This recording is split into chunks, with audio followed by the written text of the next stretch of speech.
First, though, taking a live look outside right now. This is live up at the Eisenhower Johnson Tunnel, where we are expecting to see a lot of traffic for the holiday weekend, just as they're about to get some fresh powder up in the high country. Thanks for joining us. I'm Corey Rose. And I'm Drew Carney. Katie LaSalle, enter the frame, please. Katie's got lots of weather to talk about here today. It's a busy day at the weather department. Yes, good Thursday morning to you.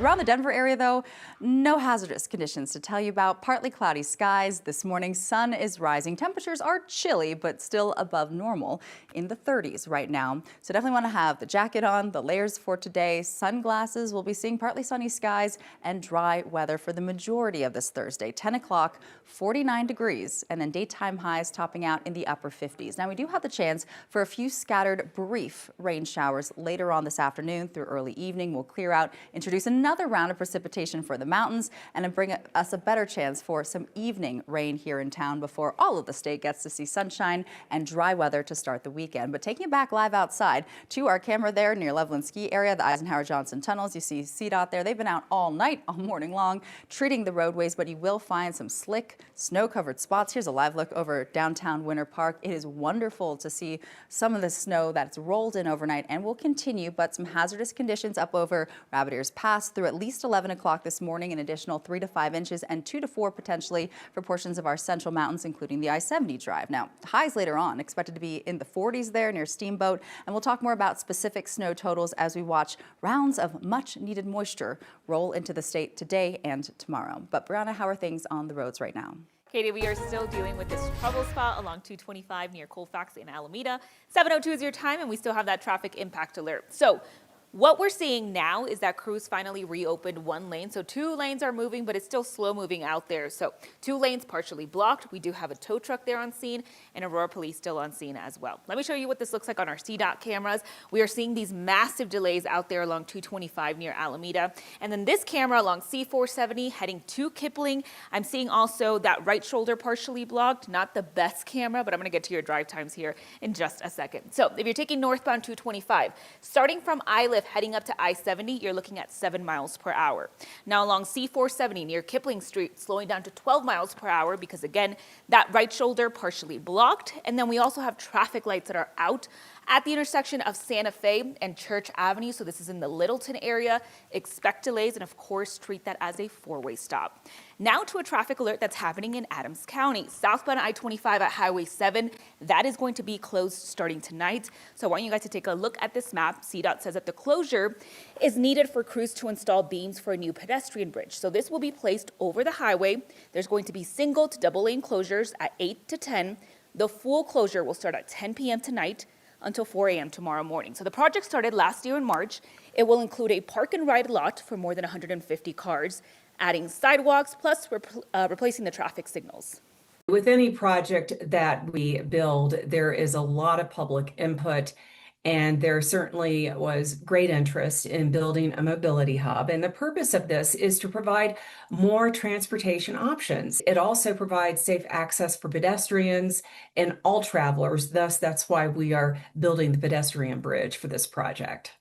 The good news, you guys, is that traffic will not be impacted on those northbound lanes of I-25 and Highway 7, and the project is expected to be completed later this fall. All right, thank you, Brianna.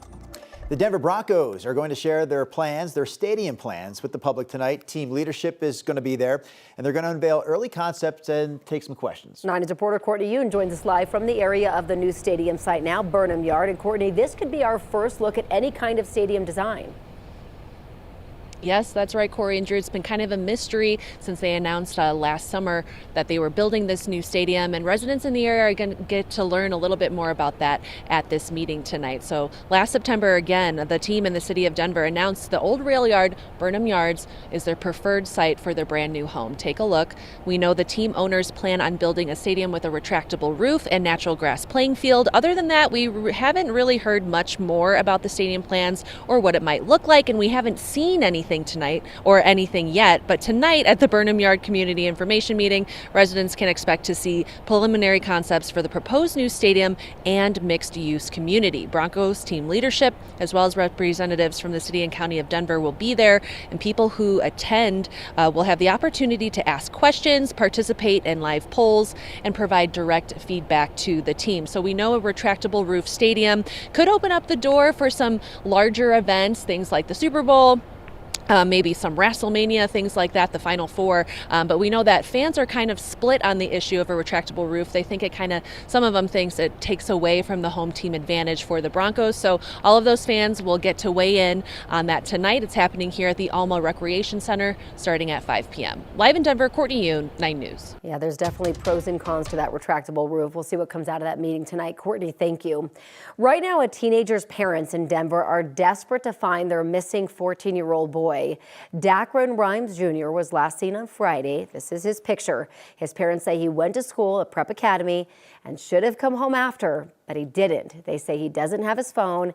Since then, his family scattered missing posters around the neighborhood in an effort to find their son. You know, he had on a yellow shirt, brown Jordan 4s, and a black jacket. Brown eyes, black hair. We don't know if he has on the same clothes, but most likely has on the same shoes. Denver Public Schools says both Prep Academy and the Department of Climate and Safety are assisting Denver police in finding Dacron.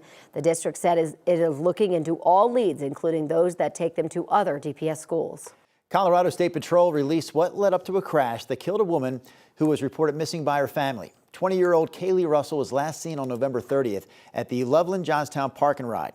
Russell had a flat tire and her dad helped her change it. After that, she was heading to a friend's house, but she never made it. Her car was found 5 days later in shallow water in a canal in Tinmouth. State police say she was speeding and texting at the time that she went off the road.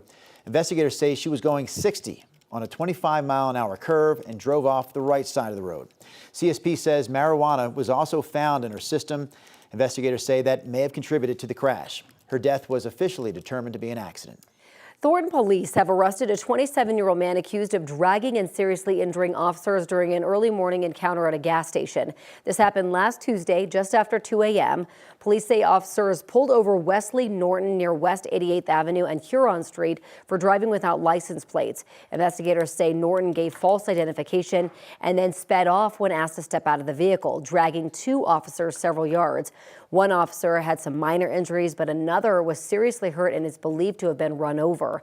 Norton was arrested 2 days later. He now faces several charges, including felony assault. A woman in Aurora tried to run away from police, but wound up crashing into a building. This happened right around 4 o'clock yesterday afternoon. Aurora police tried to pull her over near Potomac and 13th Avenue after they say they saw a traffic violation, but instead of stopping, investigators say she veered into oncoming traffic to get away. She ended up crashing into a vacant building that was less than a block away. Police say the woman had an active warrant for a parole violation that was tied to a prior robbery conviction. She now faces charges that include felony eluding. Authorities are expanding the search for Nancy Guthrie as the investigation stretches across southern Arizona. FBI agents and sheriff's deputies are fanning out near Guthrie's Tucson, Arizona home and in nearby neighborhoods. Several hundred investigators are now assigned to the case. New surveillance images released earlier this week show a masked person approaching Guthrie's porch the night she disappeared. But what happened next remains unclear. Since then, investigators briefly detained a man near the U.S.-Mexico border after those images were released, but he was later released after questioning. A $50,000 reward is being offered for anyone with information leading to Guthrie's recovery.